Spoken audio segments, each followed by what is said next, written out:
Hey, I'm Jon Gomm. I am at GAK in Brighton with Blackstar amps. I'm going to do a clinic tonight demoing the Sonnet amp.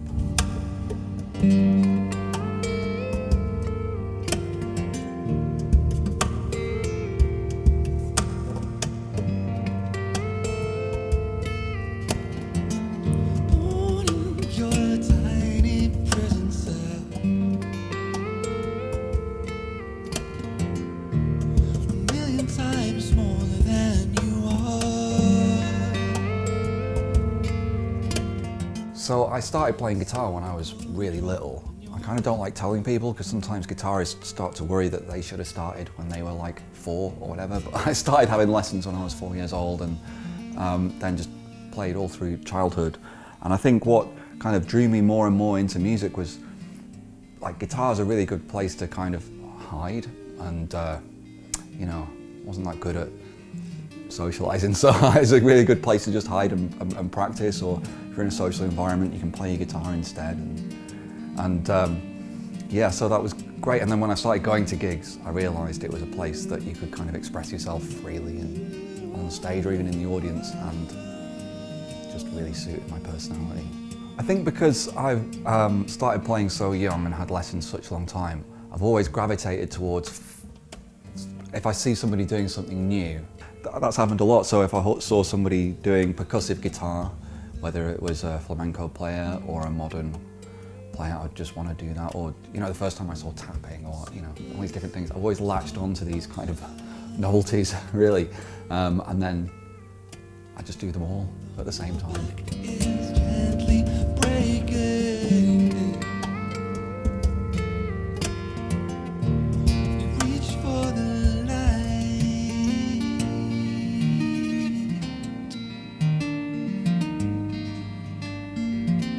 I don't think I have, if there's such a thing as talent, I don't think I have much or any.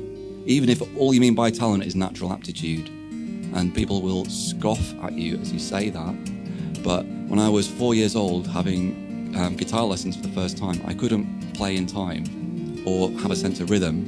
And you might think, well, yeah, you were 4, but if you've ever met a 4-year-old, quite often they can clap in time or dance in time. And I couldn't at all. And my mum is obviously an adult and she still cannot clap. Like, even if she's in a concert and somebody on the stage is going like this to lead the audience and it's on 1 and 3, she still is like a seal trying to catch fish. You know, it's just, she cannot do it. It's like a tone deafness, like a kind of complete rhythmic dyslexia. And I think that's naturally what I have, and so it's honestly just learning how to do that. So yeah, just a lot of practice.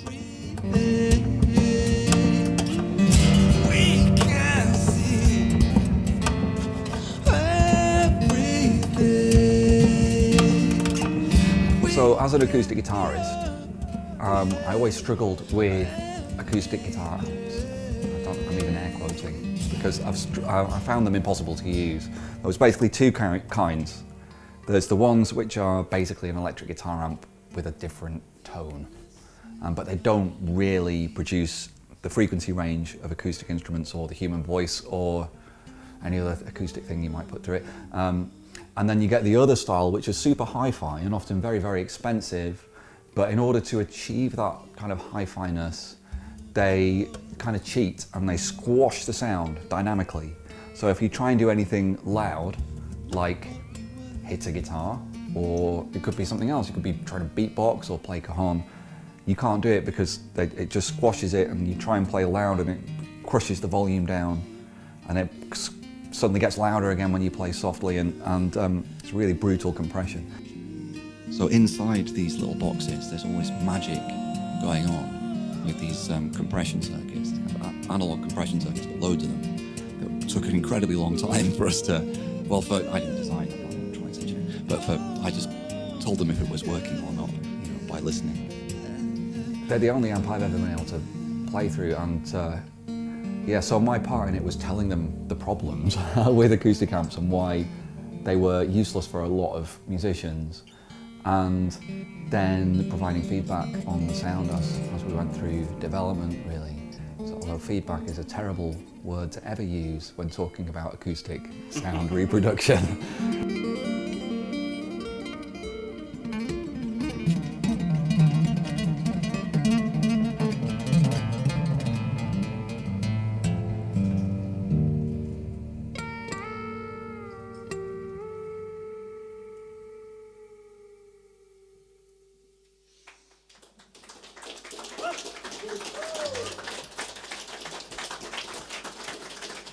So when I do clinics, I kind of treat it like a gig mixed with a Q&A, and it's really fun to have a mixture of people who come. So there'll be people who are big fans and have loads of questions they want to ask and kind of know my stuff really well.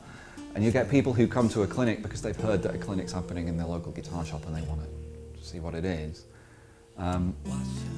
But they've never seen me before, so that's really fun. So I get a real mixture of questions and feedback and interactions, and it's quite fun if somebody asks me a question about songwriting or guitar playing technique or anything really, if I can try and answer it with a song. So kind of demonstrate the answer to the question by playing is really fun too. Okay, that's not hyperextend, it's not double jointed, it's just years and years of doing this every day until my tendons get longer millimetre by millimetre. If you don't know what stretches to do, look up stretches for, say, karate, for hands. Or kung fu, yeah, or Wing Chun.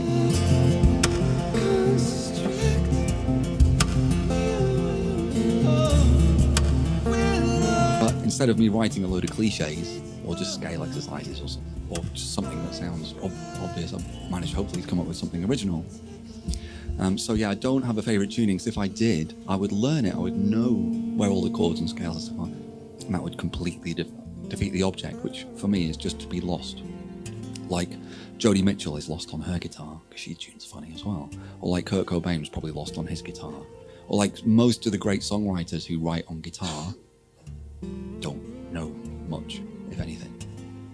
But they might be great musicians on other instruments, but they see the guitar as a great writing tool, and that's why I believe. So there you go. So right now I've been writing some new stuff, and I'm having a go at, recently I've been having a go at mixing and producing at home myself. I haven't produced my own music for like 10 years or something, so it's a learning curve. If that goes well, I'll self-produce my next release. If not, it'll have a producer.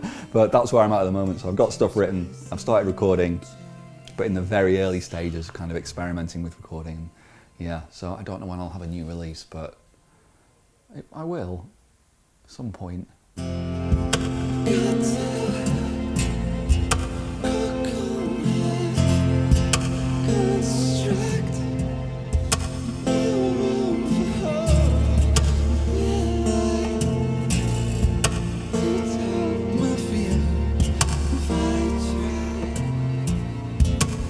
Protect